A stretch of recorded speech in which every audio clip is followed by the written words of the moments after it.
Exercise 3.3 का हम एक क्वेश्चन करते हैं ताकि हम अपनी जो अभी हमने प्रॉपर्टीज़ पढ़ी हैं उनको अंडरस्टैंड कर सकें। ये हमारे पास एक क्वेश्चन है जो कि Punjab text book board Lahore से मैंने लिया है और इसका पार्ट 3 मैं करवा रहा हूँ।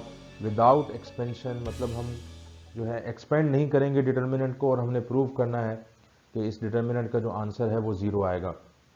इस क्वेश्चन को सॉल्व करने से पहले हम ज़रा ये देखते हैं कि हम इसको कैसे प्रोसीड करें, इसको कैसे हम आगे लेकर जाएं। तो जैसे आप देख रहे होंगे, क्योंकि हम इसमें एक्सपेंड तो कर नहीं सकते, जो डिटर्मिनेंट की डेफिनेशन है कि आप किसी रो या कॉलम से एक्सपेंड कर दें, उसके कोफैक्टर्स के साथ मल्टीप्लाई करके और ऐड कर लें तो डिटर्मिनेंट का आंसर आ जाएगा। तो एक्सपेंशन तो यहाँ अलाउ नहीं है। इसका मतलब वो यहाँ ये कहना चाह रहा है कि आप प्रॉपर्टीज़ को यूज़ करें। और अगर मैं इस डिटर्मिनेंट को गौर से देखूं लेफ्ट हैंड साइड पर, तो आपको यहाँ नज़र आ रहा होगा कि फर्स्ट कॉलम में 1 लिखा हुआ है, सेकंड कॉलम में 2 है। इन दोनों के एलिमेंट्स के दरमियान जो डिफरेंस है वो 1 का है। और सेम इसी तरह नीचे अगर आप फर्स्ट कॉलम में जाएं तो यहाँ 4 है, सेकंड कॉलम में यहाँ 5 है। तो मैं यहाँ एक प्रॉपर्टी यूज़ कर सकता हूँ जो अभी हमने पढ़ी है, और वो प्रॉपर्टी ये है कि हम किसी भी कॉलम को किसी नॉन ज़ीरो नंबर से मल्टीप्लाई करके उसका रिजल्ट किसी कॉलम में ऐड कर सकते हैं। तो जहां ऐड करेंगे वहां चेंज आएगा। तो अगर मैं कॉलम 2 को -1 से मल्टीप्लाई कर दूं और कॉलम 1 में ऐड कर दूं, तो आप यहां देखेंगे कि यहां सब प्लेसेस पर -1 -1 -1 आ जाएगा। अभी मैं आपको बताऊंगा, अभी से हम आगे देख भी लेंगे। और फिर सेम यही काम मैं ये करूंगा, थर्ड कॉलम को -1 से मल्टीप्लाई करके मैं कॉलम 2 में ऐड कर लूंगा। यहां भी आप देख रहे हैं कि यहां -1 -1 -1 बन जाएगा। और जब ये दो हमारे कॉलम सेम हो जाएंगे तो डिटर्मिनेंट का आंसर 0 हो जाएगा। अब हम इसको देखते हैं कि हम इसको करेंगे कैसे। अगर किसी को नहीं समझ आया तो काइंडली वो ज़रूर इसको देखें। तो इसका सोल्यूशन मैंने कुछ ऐसे किया है कि हमें, क्योंकि यकीनन यहाँ प्रॉपर्टीज़ ही यूज़ करनी है, और मैं मल्टीप्लाई कर रहा हूँ जैसे मैंने आपको बताया कॉलम 2 को -1 से मल्टीप्लाई करके, और हम जो रिज़ल्ट होगा वो करस्पॉन्डिंग एंट्रीज के साथ ऐड कर लेंगे। एक मेथड है, आप अगर किसी और प्रॉपर्टी को यूज़ करना चाहते हैं तो आप किसी और तरीके से कर लें इस प्रॉपर्टी को। तो मैं इस तरह से प्रोसीड इसको कर रहा हूँ। और इसको हम लिखेंगे कैसे, देखें, ये तो पूरा एक सेंटेंस है। तो हमारे पास अगर पेपर में या एग्ज़ाम में या टेस्ट में तो इतना टाइम हमारे पास नहीं होता कि हम इतना इसको अल्फाज की शक्ल में लिखें। तो हम इसको प्रॉपर्टी की शक्ल में कैसे लिख सकते हैं वो देखें आप ज़रा, कि हम इसको यहाँ एक्सप्रेस करेंगे C1 प्लस -1 टाइम्स C2। इसका मतलब यही है जो मैंने ऊपर यहाँ ये लिखा है। तो आप जस्ट ये लिखें वहाँ एग्ज़ाम में, मुनासिब, ज़्यादा मुनासिब यही होगा, क्योंकि आपका इसमें वक्त बचेगा। और जब ये हम प्रॉपर्टी यूज़ करेंगे, क्योंकि हम कॉलम 1 में ऐड करेंगे, तो जैसे कि मैंने कहा था कि जहाँ ऐड करेंगे वहाँ चेंज आएगा। तो अब इसका जो इफ़ेक्ट होगा वो हमारे पास कुछ इस तरह से आएगा कि ये हमारे पास आप देख रहे हैं कि यहाँ -1 -1 आ गया, क्योंकि जब हम यहाँ ऐड करेंगे 1 -2 और 4 -5 और 7 -8, कॉलम 2 के एलिमेंट्स को -1 से मल्टीप्लाई करके कॉलम 1 में ऐड करेंगे तो ये हमारे पास आंसर आएगा। सेम यही स्टेप जो है अभी हमें आगे करना होगा। कॉलम 3 के एलिमेंट को -1 से मल्टीप्लाई करके मैं कॉलम 2 में ऐड कर दूंगा, और हमारे पास यहाँ आप देखेंगे कि -1 -1 और -1 आ जाएगा। अब ये दो कॉलम C1 और C2 हमारे पास सेम हैं, आइडेंटिकल हैं, इसलिए डिटर्मिनेंट का जो आंसर है वो हमारे पास 0 आएगा। एक्सरसाइज 3.3 का हमारे पास एक क्वेश्चन है, उसको हम सॉल्व करते हैं। क्वेश्चन नंबर 3, और इसका पार्ट हमारे पास है 2। इसमें हमने प्रूफ करना है। और इसमें देखें हमारे पास एक्सपेंशन विदाउट एक्सपेंशन की जो है वो कंडीशन नहीं है। तो यहाँ हम एक्सपेंड भी कर सकते हैं, यानी कि आप लेफ्ट हैंड साइड को एक्सपेंड कर दें, राइट हैंड साइड को एक्सपेंड कर दें, और आप देखेंगे कि उनका आंसर सेम आएगा। अगर आप प्रॉपर्टीज़ यूज़ करना चाहते हैं तो आपका सवाल शायद आसान हो जाए।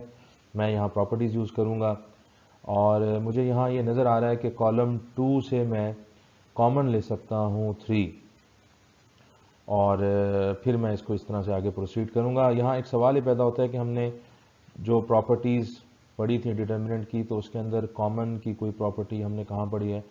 तो इसका मफहूम असल में हम प्रॉपर्टी तो पढ़ चुके हैं, लेकिन उसको हमने वहाँ दूसरे अल्फाज में लिखा है, और वो ये था कि हम किसी भी डिटर्मिनेंट की रो को या कॉलम को किसी नॉन ज़ीरो नंबर से मल्टीप्लाई कर सकते हैं, लेकिन हमें उस स्टेप के अंदर जब हम ये काम कर रहे होंगे तो हमें बाहर डिवाइड भी करना होगा, ताकि वो हमारा ओरिजिनल डिटर्मिनेंट का ही आंसर हमें मिले।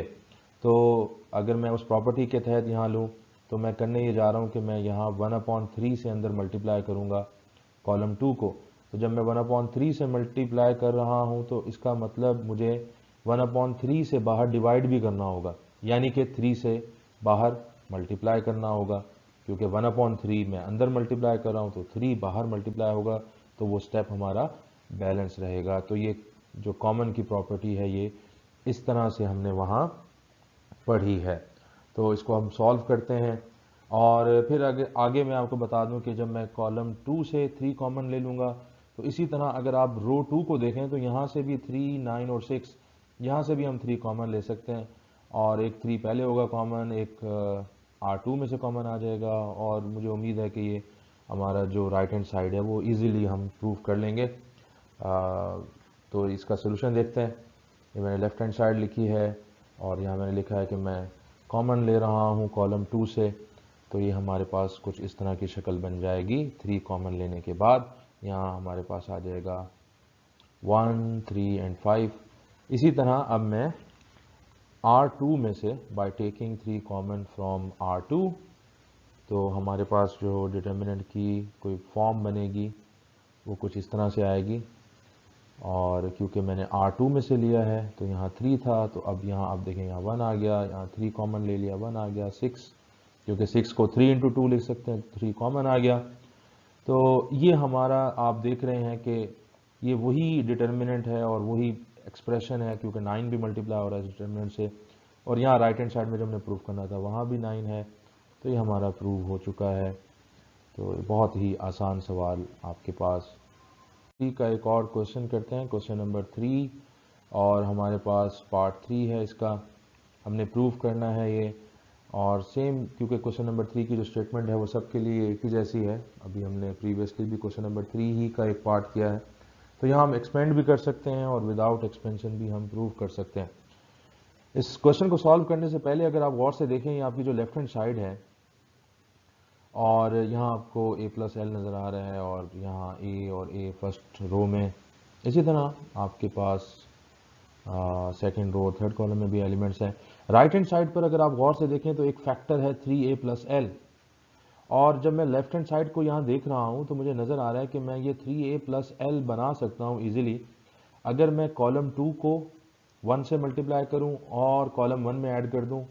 कॉलम 1 में क्योंकि मैं ऐड करूँगा तो चेंज कॉलम 1 में आएगा। इसी तरह अगर कॉलम 3 को मैं मल्टीप्लाई करूँ 1 से और इसको मैं ऐड कर दूँ कॉलम 1 के अंदर, तो यहाँ आप देखेंगे कि a ऑलरेडी था फर्स्ट प्लेस पर, और ये 2a जब यहाँ आकर ऐड होंगे तो ये 3a+l हो जाएगा, और सेम यही 3a+l यहाँ भी बनेगा, और फिर हम कॉलम 1 में से 3a+l कॉमन ले लेंगे, और इसको हम देखते हैं पहले, और फिर आगे मैं आपको बताता हूँ कि हम किस तरह से इसको आगे लेके चलेंगे। तो ये हमारी लेफ्ट हैंड साइड मैंने यहाँ लिख दी, और उसके बाद जैसे मैंने आपको बताया कि मैं कॉलम 1 में ऐड करने जा रहा हूँ कॉलम 2 और कॉलम 3 को ऐड करके उनको 1 से मल्टीप्लाई करके।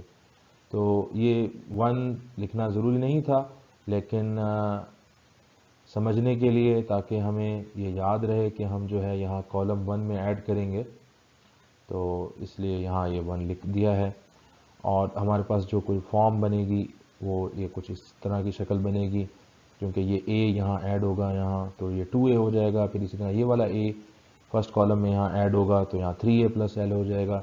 इसी तरह ये जो दूसरे एलिमेंट्स हैं a+l, ये यहाँ ऐड होंगे तो 2a+l, और ये a भी इसी तरह ऐड होगा तो यहाँ 3a+l।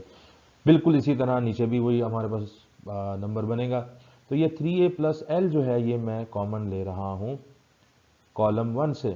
तो जब मैं कॉमन लूँगा ये कॉलम 1 से, तो हमारे पास जो डिटर्मिनेंट की फॉर्म आएगी वो कुछ इस तरह की बनेगी कि फ़र्स्ट कॉलम में हमारे पास 1 1 1 आ जाएगा, बाकी जो 2 कॉलम्स हैं वो एज इट इज़ रहेंगे।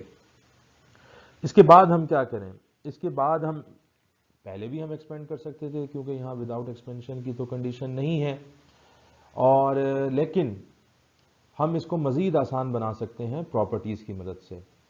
और वो आसान बनाना ये है कि आप जो ये वन आया है आपके पास, अब हम यहाँ एटलीस्ट दो जगह पर ज़ीरो बना सकते हैं। किसी भी एक वन को यूज़ करेंगे और हम जो है दो जगह ज़ीरो बना देंगे, और जब वो दो जगह ज़ीरो बना देंगे तो जब हम एक्सपेंड करेंगे तो आपको पता है कि वो हमारे पास जब एलिमेंट ज़ीरो होगा और वो अपने को फैक्टर से मल्टीप्लाई होगा तो उसको ज़ीरो कर देगा, तो हमारा एक्सपेंशन बहुत आसान हो जाएगा। अगर आप नहीं बनाना चाहते ज़ीरो तो आप ना बनाएं, वन नहीं बनाना चाहते ना बनाएं, आप इसको एक्सपेंड कर दें। और लेकिन मैं आपको मशवरा यही दूंगा कि आप प्रॉपर्टीज़ यूज़ करें ताकि आसान हो जाए, और आसान ही रास्ता जो है वो बेहतर मेरे ख्याल में रहेगा। मैं अपने लिए यही समझता हूँ, तो मैं जो बेहतर समझ पा रहा हूँ मैं वो आपको एक्सप्लेन कर रहा हूँ। तो हमारे पास जो अब हम प्रॉपर्टी यूज़ करेंगे वो कुछ इस तरह से है कि हम R2 में ऐड करेंगे और -1 से मल्टीप्लाई करेंगे R1 को। इसी तरह से R3 में हम ऐड करेंगे और -1 से मल्टीप्लाई करेंगे R1 को। इसका मतलब ये है कि मैंने R1 को -1 से मल्टीप्लाई किया है। इन दोनों प्रॉपर्टीज़ को मैं यहाँ दो प्रॉपर्टीज़ इकट्ठी लिख रहा हूँ, और बिल्कुल हम लिख सकते हैं क्योंकि हम R1 को यूज़ कर रहे हैं, और जो ऐड हम करेंगे वो R2 में यहाँ है और यहाँ R3 में है, तो जो चेंज आएगा वो R2 और R3 में आएगा।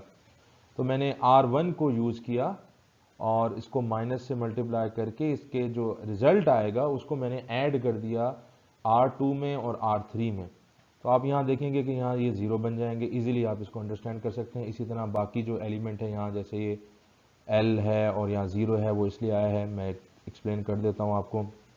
क्योंकि जब हम यहाँ माइनस से मल्टीप्लाई करेंगे तो ये -a हो जाएगा, और यहाँ जाकर जब हम ऐड करेंगे तो a माइनस ए कैंसिल हो जाएगा और हमारे पास L जो है वो रिमेनिंग जो टर्म है वो आएगी। इसी तरह यहाँ -a जब यहाँ R2 में आके ऐड होगा तो यहाँ ज़ीरो हो जाएगा, वो आपको यहाँ नज़र आ रहा है। और ये हमारे पास अब आसान एक शक्ल बन गई। अब हम इसको एक्सपेंड कर लेते हैं क्योंकि हमने कॉलम वन में ये दो ज़ीरो बना लिए हैं, तो कॉलम वन से ही इसको एक्सपेंड करते हैं, क्योंकि हमारा मकसद भी यही था कि हम इसको ईज़िली इसका आंसर जो है वो फाइंड आउट कर सकें। तो कॉलम वन से जब हम एक्सपेंड करेंगे तो ये वन है, और वन का को फैक्टर हम इसके साथ मल्टीप्लाई कर देंगे। तो by expanding through R1, sorry ये C1 है, तो by expanding through C1 we get, तो हमारे पास ये जो वन का को फैक्टर है वो हम इससे मल्टीप्लाई कर देंगे, तो ये वन का को फैक्टर जो है वो हमारे पास यहाँ मल्टीप्लाई हो जाएगा। ये वन है और ये वन क्योंकि फर्स्ट रो और फर्स्ट कॉलम में आ रहा है तो -1 टू द पावर 1 + 1 यहाँ आएगा, और हम ये रो और ये कॉलम छोड़ देंगे, और जो बाकी हमारे पास बचेगा उसका हम डिटर्मिनेंट ले लेंगे जो कि हमारा माइनर होगा। और यहाँ आप देख रहे हैं कि ये जो L है इस L से मल्टीप्लाई होकर यहाँ L² आ जाएगा, ज़ीरो यहाँ मल्टीप्लाई होकर यहाँ ज़ीरो आ जाएगा, तो और L² - 0 जो है, और ये -1 की पावर 2 क्योंकि हम जानते हैं इवन नंबर है, ये 1 आएगा, तो ये आपका जो है वो प्रूव हो जाएगा, आपकी राइट हैंड साइड आ जाएगी। मैं इस R1 को यहाँ चेंज कर देता हूँ, ये R1 नहीं, आपके पास C1 है, आप इसको C1 रीड करें काइंडली, तो this is C1 not R1। तो इस तरह से जो है हम इसको कर सकते हैं कि हमने इसको एक्सपेंड किया है कॉलम वन से, और कॉलम वन से जब हमने इसको एक्सपेंड किया है तो हमारे पास, यानी कि इस डिटर्मिनेंट को मैंने कॉलम वन से एक्सपेंड किया है। यहाँ आपके पास R1 लिखा हुआ था, काइंडली इसको आप C1 जो है वो रीड करें और C1 ही लिखें, तो हमारा ये राइट हैंड साइड जो है वो हमारे पास आ गई है। एक्सरसाइज 3.3 हम कर रहे हैं, और इसका एक और क्वेश्चन देखते हैं। क्वेश्चन नंबर 3 का पार्ट 4 है, प्रूफ करना है, और आप यहाँ एक्सपेंड कर सकते हैं जैसे मैंने पहले आपको कहा, और अगर आप एक्सपेंड नहीं करना चाहते तो यकीनन आप प्रॉपर्टीज़ यूज़ करेंगे। तो मैं यहाँ प्रॉपर्टीज़ ही यूज़ करूँगा। और आप देख रहे हैं कि ये लेफ्ट हैंड साइड और राइट हैंड साइड का जो डिटर्मिनेंट है, अगर आप इसमें गौर से देखें तो थर्ड जो यहाँ रो है लेफ्ट हैंड साइड की और राइट हैंड साइड की, सिर्फ यही चेंज है, बाकी जो रोज़ हैं वो सेम आ रही हैं, लेकिन यकीनन चेंज तो है। और हमने ये प्रूव करना है कि ये दोनों इक्वल हैं। तो हम इसको कैसे प्रोसीड करें? आप अगर थोड़ा सा गौर करें लेफ्ट हैंड साइड पर, तो अगर मैं इस कॉलम को x से मल्टीप्लाई कर दूं, और मैं क्यों कर रहा हूं, तो अगर आप देखें राइट हैंड साइड पे आपको यहाँ ये x स्क्वायर नज़र आ रहा है, तो मेरे पास यहाँ लेफ्ट हैंड साइड में x स्क्वायर होना चाहिए, जो कि नहीं है। तो वो x स्क्वायर लाने के लिए लेफ्ट हैंड साइड में मैं यहाँ कॉलम 1 को x से मल्टीप्लाई करूंगा, और यकीनन x से बाहर डिवाइड भी करना पड़ेगा। सेम इसी तरह मैं कॉलम 2 को y से मल्टीप्लाई करूंगा, बाहर y से डिवाइड कर दूंगा, और कॉलम 3 को z से मल्टीप्लाई कर दूंगा। क्यों? क्योंकि राइट हैंड साइड पर मुझे z स्क्वायर नज़र आ रहा है, तो z से यहाँ मल्टीप्लाई हो जाएगा और z से बाहर डिवाइड हो जाएगा। तो हम इसको कैसे प्रोसीड करेंगे, इसको ज़रा देखिए। लेफ्ट हैंड साइड मैंने लिख ली, और मैंने ये लिखा कि मैं कॉलम 1 को x से, कॉलम 2 को y से, और कॉलम 3 को z से मल्टीप्लाई करना चाहता हूँ। तो हमने ये प्रॉपर्टी पढ़ी थी कि हम किसी डिटर्मिनेंट को अगर हम चाहते हैं कि किसी नॉन ज़ीरो नंबर से मल्टीप्लाई कर दें तो हम कर सकते हैं, लेकिन हमारा ये ओरिजिनल जो डिटर्मिनेंट है इसकी वैल्यू बरकरार रहे, इसकी वैल्यू वही रहे। तो इसके लिए हमें जो है बाहर डिवाइड भी करना होगा x, y और z से। तो x क्योंकि कॉलम 1 से मल्टीप्लाई किया है तो x से डिवाइड हो गया, बाहर y कॉलम 2 से मल्टीप्लाई हुआ है, y को हमने बाहर डिवाइड कर दिया, और इसी तरह z जो है वो कॉलम 3 से मल्टीप्लाई होगा, z को हमने बाहर डिवाइड कर दिया है। अच्छा, ये हम जब x मल्टीप्लाई करेंगे यहाँ, तो ये x स्क्वायर और x y z आ जाएगा। इसी तरह आप बाकी देख सकते हैं। तो अब आप अगर गौर से देखें तो ये जो हमारी थर्ड रो है, ये थर्ड रो आपको राइट हैंड साइड पे कहीं नज़र नहीं आ रही कि यहाँ x y z कहीं नहीं लिखा हुआ। तो मैं ये जो x y z जो आ रहा है, क्योंकि ये y z x है, तो हम क्योंकि मल्टीप्लाई हो रहे हैं और ये एलिमेंट्स हैं, तो हम इसको x y z लिख सकते हैं। तो मैं x y z जो है कॉमन ले रहा हूँ R3 में से। जब मैं ये कॉमन लूँगा तो बाहर एक्स वाई जेड और ये एक्स वाई जेड है ये कैंसिल हो जाएंगे, तो यहाँ आपके पास 1 1 और 1 बन जाएगा राइट हैंड साइड, जो डिटर्मिनेंट है आपका, जो कि यहाँ पर है आपको नज़र आ रहा है। तो इसको हम देखते हैं कि हम इसमें कॉमन ले लेते हैं, और कॉमन लेने के बाद आपके पास जो प्रॉपर्टी बनेगी, यहाँ ये मिस्टेकनली यहाँ एक्स वाई जेड लिखा हुआ आ रहा है, इसको आप क्योंकि मैंने कॉमन ले लिया है तो ये हमारे पास अब ये 1 है। सो काइंडली आप 1 जो है वो 1, ये आपके पास यहाँ 1 आएगा, और इसी तरह यहाँ भी आपके पास ये 1 है। तो ये एक्स वाई जेड जो बाहर है, ये दोनों हमारे पास जो हैं ये कैंसिल हो जाएंगे, हम इनको कैंसिल कर सकते हैं, यानी कि डिवाइड हो जाएंगे और 1 आ जाएगा ये। तो हमारे पास जो फॉर्म बनेगी वो कुछ इस तरह से बनेगी बाय। अब आगे हम क्या करने जा रहे हैं, चलें, ये तो हमारे पास 1 1 1 यहाँ लिखा हुआ आ रहा है, और ये यहाँ उन्होंने कैंसिल नहीं किया तो वहाँ लिखा हुआ आ रहा है, तो इसको आप कैंसिल कर दें यहाँ, तो ये हमारे पास 1 है, ये इट इज़ नाउ 1, तो यहाँ 1 लिखा हुआ आएगा। बाय इंटरचेंज हम क्यों कर रहे हैं, लेकिन यहाँ तक पहुँचने के बाद आप अगर गौर से देखें, आपकी जो राइट हैंड साइड है, राइट हैंड साइड ये है आपकी, राइट हैंड साइड आपको नज़र आ रही है।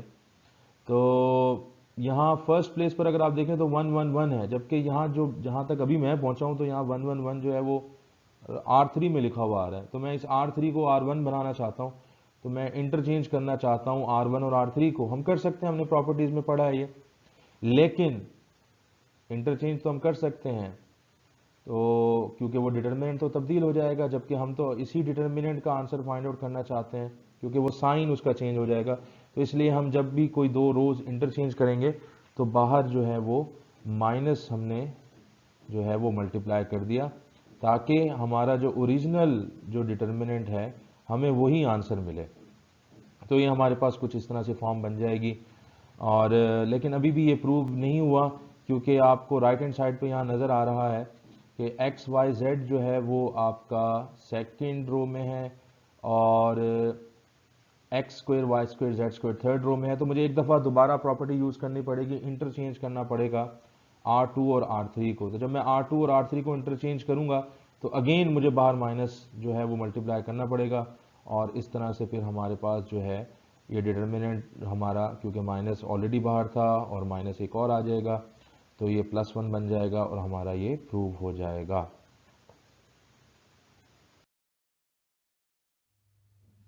एक्सरसाइज 3.3 का एक और हम पार्ट करते हैं। क्वेश्चन नंबर 3 और पार्ट 11 है, इसमें हमने प्रूव करना है। तो आप इसको एक्सपेंड भी कर सकते हैं, और विदाउट मिसाल के तौर पर अगर आप प्रॉपर्टीज़ कुछ यूज़ करके इसको आसान बनाकर और फिर अगर आपको एक्सपेंड करना हो तो तब भी एक्सपेंड कर सकते हैं। तो हम इसको प्रॉपर्टीज़ यहाँ यूज़ करेंगे। प्रॉपर्टी को यूज़ करने से पहले अगर आप लेफ़्ट हैंड साइड को ज़रा गौर से देखें तो आपको यहाँ b+c नज़र आ रहा है फर्स्ट रो और फर्स्ट कॉलम में, और अगर आप फर्स्ट रो सेकंड कॉलम में देखें तो यहाँ a है। और राइट हैंड साइड पे जो आपको प्रूफ में ये फैक्टर्स नज़र आ रहे हैं, उनमें पहला फैक्टर है a+b+c। तो मुझे ये नज़र आ रहा है कि मैं ये a अगर ऐड कर दूं यहाँ, मतलब कॉलम 2 को 1 से मल्टीप्लाई करके अगर कॉलम 1 में ऐड कर दूं, क्योंकि कॉलम 1 में ऐड करूंगा तो चेंज कॉलम 1 में आएगा, तो यहाँ a+b+c बना हुआ आ जाएगा। और यहाँ बिल्कुल सेम पूरे कॉलम में इसी तरह a+b+c आ जाएगा, और मैं a+b+c को कॉमन ले लूँगा, फिर यहाँ 1 बन जाएगा। और जैसे हमने अभी पहले भी किया, फिर जब 1 आ गया तो उस 1 की मदद से हम 0 बना लेंगे, और जब 0 आ जाएंगे तो फिर हम उसको एक्सपेंड कर लेंगे, तो ये हमारा प्रूव हो जाएगा। ये एक मैंने आपको खाका बताया है कि हम किस तरह से इसको काम करेंगे। तो मैं प्रॉपर्टी जो है वो आपको, ये मैंने लेफ्ट हैंड साइड लिख दी है, और लेफ्ट हैंड साइड लिखने के बाद अब आप यहाँ कॉलम 2 को 1 से मल्टीप्लाई कर दें और फिर कॉलम 1 में वो जो रिज़ल्ट है वो ऐड कर दें। जब हम ये ऐड करेंगे तो लेफ्ट हैंड साइड की जो शक्ल है कुछ आपके पास इस तरह से बन जाएगी। a+b+c आपको नज़र आ रहा है, यहाँ सब जगह a+b+c लिखा हुआ है, तो मैं a+b+c जो है वो कॉमन ले रहा हूँ C1 से, और हमारे पास कोई फॉर्म इस तरह से बन जाएगी। और आगे हम इसको प्रोसीड करेंगे कि हम R1 में ऐड कर रहे हैं, -1 से मल्टीप्लाई कर रहे हैं R2 को।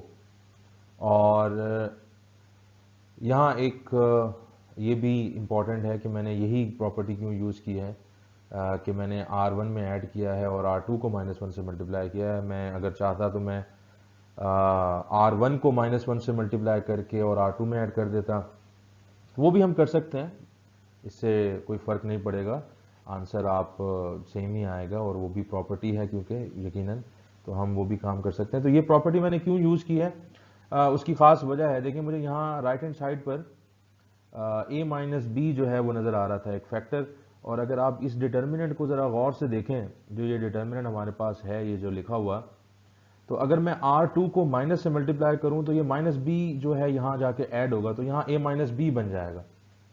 तो इसलिए मैंने ये काम किया। ये ज़रूरी नहीं है, आप अगर ये नहीं करना चाहते तो आप R1 को -1 से मल्टीप्लाई करके उसमें ऐड कर दें, बाद में आप खुद ब खुद जब माइनस कॉमन लेंगे थोड़ा सी कैलकुलेशन थोड़ी सी चेंज हो जाएगी, लेकिन आप इस आंसर तक पहुंच सकते हैं। ये कोई कंपलसरी नहीं है कि आप प्रॉपर्टी यही यूज़ करें, और हम पहले ही पढ़ चुके हैं, क्योंकि यहाँ तो एक्सपेंशन अलाउ है, तो आप एक्सपेंड डायरेक्टली भी कर सकते हैं, लेकिन यकीनन अगर आप एक्सपेंड करेंगे तो थोड़ी सी मुश्किल ज़रूर आएगी, थोड़ी सी कैलकुलेशन शायद डिफ़िकल्ट हो जाए। तो ये प्रॉपर्टी जब हम यूज़ करेंगे तो हमारे पास आप देख रहे हैं कि यहाँ एक तो फर्स्ट प्लेस पे 0 आ जाएगा, और इस तरह से ये बाकी जो टर्म्स हैं वो आपके पास आ जाएंगी। अब सेम यही इसी तरह मैं अगर राइट हैंड साइड को अपनी दोबारा देखूं तो मुझे यहाँ b-c नज़र आ रहा है। तो फिर यहाँ मैं इस डिटर्मिनेंट पर आता हूँ, इस डिटर्मिनेंट को देख लें, यहाँ आप यहाँ डिटर्मिनेंट को देख लें, तो ये देखें ये c है और यहाँ b है। तो मैं अगर R3 को माइनस से मल्टीप्लाई करके R2 में ऐड कर दूँ तो यहाँ मुझे b-c लिखा हुआ नज़र आ जाएगा, और यहाँ b² - c² हो जाएगा। यहाँ आपके पास जैसे a² - b² आ रहा है, तो हम इसको फैक्टर की फॉर्म में a-b × a+b लिख सकते हैं, तो वो हम लिख देंगे। और इस तरह यहाँ ये -1 जो है जब ये यहाँ ऐड होगा, क्योंकि हम R3 को माइनस से मल्टीप्लाई करेंगे, ऐड R2 में करेंगे तो चेंज R2 में आएगा, तो यहाँ हमारे पास 0 आ जाएगा। इसको हम कुछ इस तरह से लिख सकते हैं, और ये हमारे पास प्रॉपर्टी कुछ इस तरह से आएगी। अब हम इसको एक्सपेंड कर देते हैं थ्रू कॉलम 1, तो कॉलम 1 से क्योंकि हमने यहाँ 0 बना लिए हैं और कॉलम 1 से हम इसको एक्सपेंड कर लेते हैं ताकि हमारा एक्सपेंशन जो है वो आसान हो जाए। तो आप देख रहे हैं यहाँ ये 0 है, 0 अपने कोफैक्टर से मल्टीप्लाई होगा, वो 0 कर देगा उसको, प्लस 0 फिर अपने कोफैक्टर से मल्टीप्लाई होगा, वो उसको 0 कर देगा, और आगे आएगा +1 और 1 अपने कोफैक्टर से मल्टीप्लाई होगा, यानी कि ये जो लास्ट वाले जो 1 है ये सिर्फ अपने कोफैक्टर से मल्टीप्लाई होके हम लिखेंगे, और बाकी ये जो 0 हैं जो हमने बनाए हैं इनकी वजह से हमें थोड़ी सी आसानी ये हो गई कि हमें वो कोफैक्टर्स जो हैं वो आपको यहाँ हमें मल्टीप्लाई नहीं करना पड़े। ये 1 जो है इसका कोफैक्टर ये आपके सामने लिखा हुआ आ रहा है और हम कोफैक्टर पहले पढ़ चुके हैं। अगर आप भूल गए हैं या आपने नहीं पढ़ा तो काइंडली आप जो है वो कोफैक्टर्स और डिटर्मिनेंट की जो पहली वीडियो है वो उसको ज़रूर देखें। तो 1 क्योंकि माइनस थर्ड रो और फर्स्ट कॉलम में है तो यहाँ थर्ड रो और फर्स्ट कॉलम आ गया, हमने थर्ड रो और फर्स्ट कॉलम स्किप कर दिया और बाकी जो है डिटर्मिनेंट हमने यहाँ लिख दिया है। और अब देखें आपको यहाँ ये नज़र आ रहा है a minus b first row में, तो मैं a-b कॉमन ले लूँगा फर्स्ट रो से, b-c जो है वो मैं कॉमन ले लूँगा सेकंड रो से, और हमारे पास जो शक्ल है वो कुछ इस तरह से बन जाएगी। a plus b plus c as it is लिखा हुआ आ रहा है, और ये हमारे पास जो है a-b मैंने कॉमन ले लिया, b-c भी कॉमन ले लिया, और जो रिमेनिंग है आपके पास वो 1 और a प्लस बी, इसी तरह यहाँ 1 आएगा और यहाँ b प्लस सी आएगा। अब मैं इसको डायरेक्ट क्योंकि ये डिटर्मिनेंट है 2/2 का, तो मैं 1 को मल्टीप्लाई कर दूंगा b प्लस सी से और इस 1 को मल्टीप्लाई कर दूंगा a प्लस बी से, और यकीनन उसमें माइनस भी आएगा उसकी डेफिनेशन के लिहाज से। तो हमारे पास ये जो प्रूव है ये फैक्टर वैसे का वैसे ही आ गया, a-b भी एज इट इज़ आ गया, और ये जो लास्ट में हमारे पास आएगा b प्लस सी, और क्योंकि जब यहाँ 1 को इससे मल्टीप्लाई करेंगे तो ये -a-b आएगा, तो ये माइनस का b और प्लस का b कैंसिल हो जाएंगे और ये c माइनस a बचेगा, जो कि राइट हैंड साइड में आपको ये फोर्थ फैक्टर आपको नज़र आ रहा है। 3 फैक्टर ऑलरेडी हमारे पास आ चुके थे, तो ये फोर्थ फैक्टर भी हमारे पास आ गया है। इस तरह से ये हमारे पास जो है राइट हैंड साइड भी प्रूव हो जाएगी। उम्मीद है आपको ये समझ आ गया होगा, और अगर आपका कोई क्वेश्चन हो तो काइंडली मुझे कमेंट में ज़रूर लिखें।